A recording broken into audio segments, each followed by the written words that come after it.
So, here we are, guys. It's Hunter, Engage. and we're gonna teach you how to program. So, simply to go forward, we're only gonna teach you the basics in this. You don't need to have a bunch of other complicated things. For this will make you go backwards. This will make you go forward.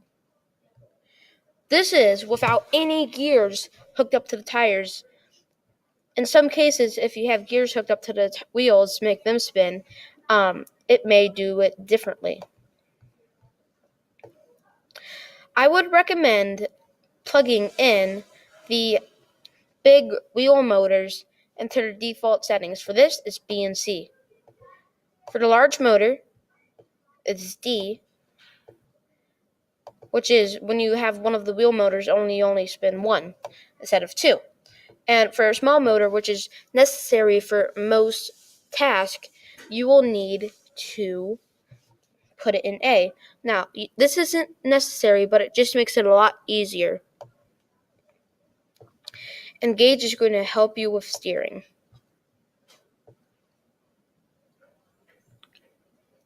Okay, so Gage, how does steering work? So if you put it to the left, the way our robot is set up will actually go the opposite way. If you put it to the right, it will actually go to the left. So, if you put it on negative,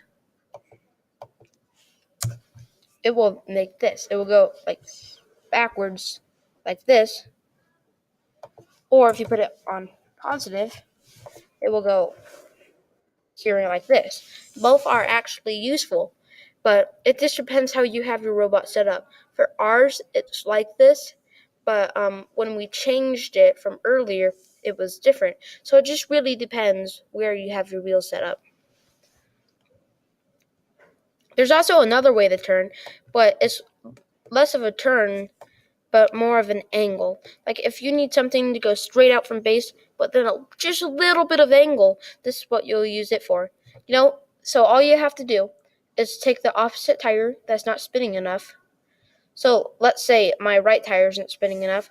We'll make the left tire a little bit more power, and it should counteract it. Now, it depends how severe your problem is. It could be really bad, so you'll have to make a severe angle, or it could be not so bad and you could do something like 52.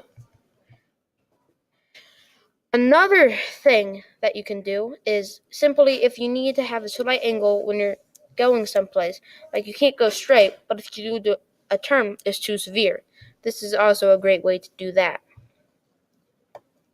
And this concludes our basic learning for steering and moving forward and backwards. Please join us next time for sensors.